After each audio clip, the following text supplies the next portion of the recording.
The acronym you need to worry about right now is PAIN. Let's not do that. Okay. Team building. Hey, hey! Let go and move back.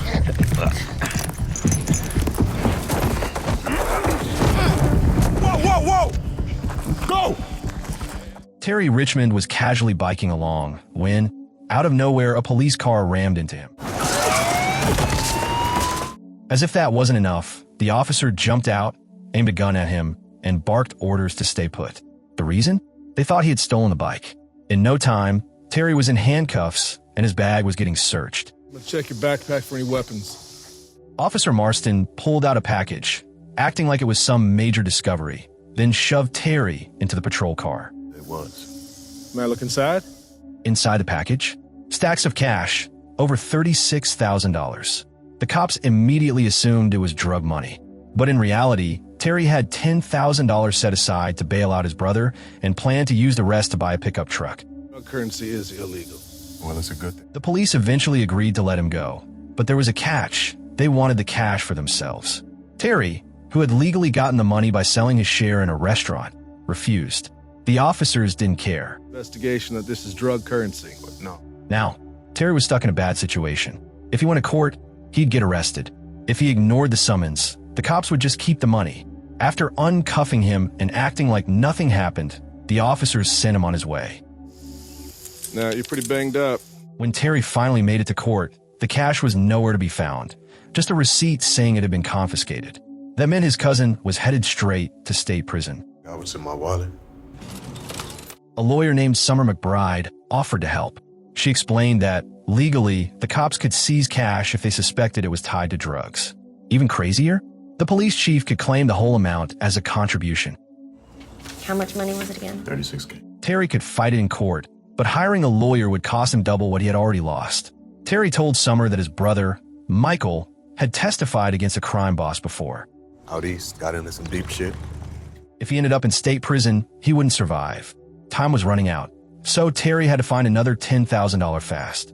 Everything okay? No, sir. He reached out to an old boss who promised to transfer the money. With nowhere to go for the night, Terry camped out in the woods. The next morning, he went straight to the police station to file a report. That's big. Big guy. But before he could say much, an officer named Sim walked off and came back with one of the cops involved. "You need to leave," the officer sneered, tossing Terry's ID at him. I'm off the road, having your shit stolen and threatened. Then came the threats. If Terry didn't back off, he'd be arrested for making false accusations. The police chief, Sandy Byrne, stepped in and backed his officers, insisting the arrest was legal and that Terry had been treated with respect. Fled an officer of the law. Then he hit Terry with another warning. Keep pushing, and criminal charges would come his way. Desperate, Terry offered a deal. If he could at least get $10,000 back, he'd forget about the remaining $26,000. The chief seemed interested and even let Terry see his cousin. But the next day, Terry realized he had been played.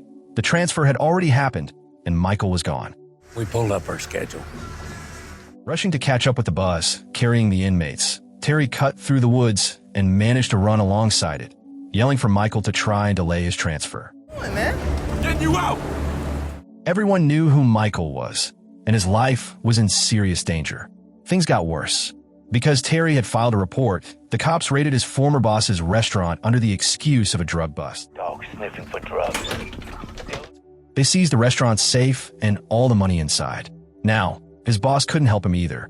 Terry went back to Summer for help, but she was under pressure too. If she got involved, she could lose her job. Still, she secretly started digging and found something suspicious. My only hope here is dropping $10K on your desk. Michael's bail was set way too high, with a mandatory 90-day delay. She realized this wasn't just about Michael. It was happening to a lot of people. But with the cops watching her, helping Terry was becoming a serious risk. Richmond, Terrence James, you... Meanwhile, the police chief found out that Terry was a Marine Corps veteran, but he assumed Terry wasn't much of a threat. My heart damn near skipped a beat. That changed when Officer Sim discovered something else. Terry wasn't just a Marine. He was a hand-to-hand combat expert. Byrne, feeling confident he had outmaneuvered Terry, didn't expect what happened next. Well, it still stands. So you... Terry stormed into the station, quickly disarming the chief and taking control. He even managed to take out a few officers in the process. Move the fuck away from it. Okay. Now in charge, Terry ordered Officer Sim to retrieve his money from the evidence room. Meanwhile, a group of armed locals had gathered outside, ready to storm the building. Their cuffs, not yours. Thinking fast, Terry had Sim pretend to arrest him. As they walked outside, she signaled that everything was under control. Once clear, she got her gun back, and Terry hopped on his bike, heading straight for the courthouse. You're over. This is yours. At last, he posted Michael's bail. But just as things seemed to settle, a police squad burst into the building. They hit Terry with a taser, knocking him down. When he came to, he was in police custody. Tell the chief I said. Chief Burns sat beside him in the car, admitting that if he had known who Terry really was, he wouldn't have messed with him. Terry had seen something disturbing earlier, a warehouse full of cash and weapons. Byrne explained that the department was underfunded, so they had to find ways to make money. As they pulled up to a hospital, Byrne tossed the remaining $26,000 on the ground, unlocked Terry's cuffs, and delivered some bad news.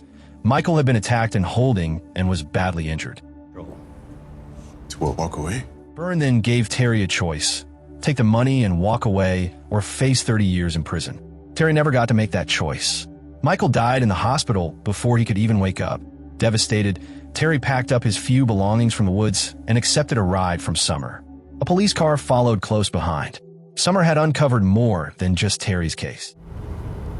That's real. Dozens of people were sitting behind bars for no real reason, held for the full 90-day period to keep bail money rolling in. Why were the cops doing this? At this point, Terry didn't care. He just wanted to get out of town. Just to be safe, he gave Summer his phone number before they parted ways. That night, Summer found out firsthand just how corrupt these cops were. They broke into her house, drugged her, and left a syringe in the sink. Groggy and terrified, she almost called the police, then stopped herself. Instead, she called Terry. Minutes later, he arrived in his newly bought pickup truck and found her slumped in the bathroom, barely holding on. She was in the middle of a custody battle for her kid, and if word got out about what had happened, she could kiss her chances goodbye. The cops knew exactly how to corner her. She had passed. A drug problem, a stupid theft charge for taking her ex-father-in-law's lawnmower, and now, this latest setup.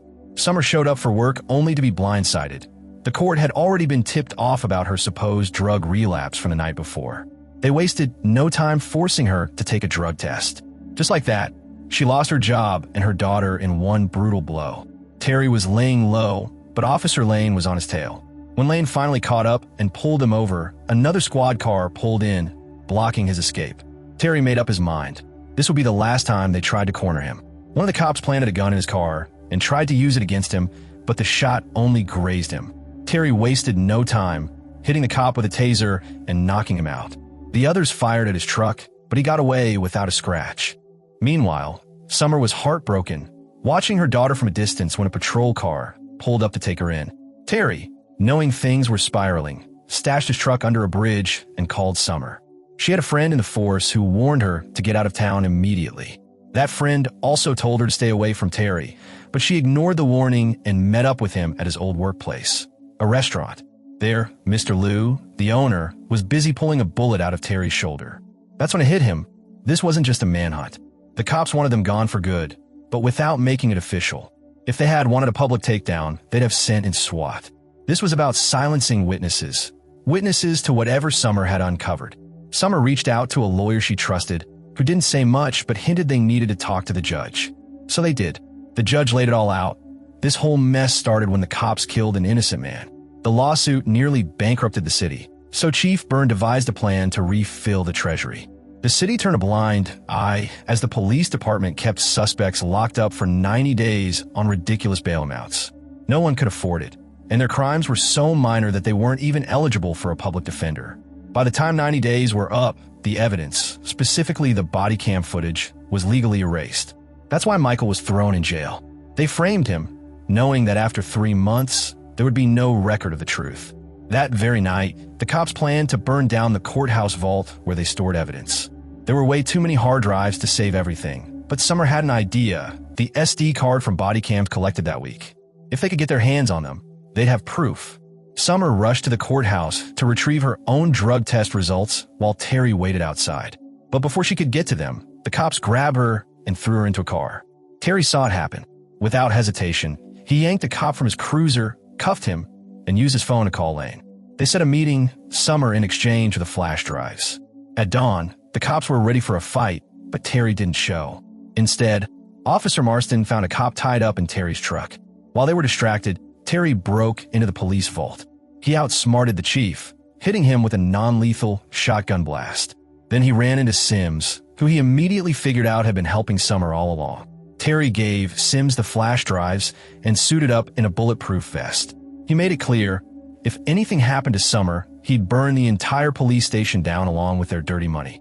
But then Sims did something unexpected. She pulled a gun on Terry, saying no one else had to die that night. Instead of fighting, Terry walked outside and tossed a bag of weapons on the ground. Sims handed the SD cards to Lane, who crushed them under his boot. It was a setup. Lane drugged Summer and was about to kill Terry when Marston stepped in. Marston insisted on arresting Terry the right way and getting Summer to the hospital. But before they could, the police chief shot Marston in the leg, leaving him bleeding out. The cops started arguing over whether to call an ambulance. In the chaos, Terry dragged Marston to safety while tossing flashbang grenades to disorient the others. Marston, barely conscious, told Terry to grab footage from a squad car's dash cam. It had clear proof of the chief shooting him.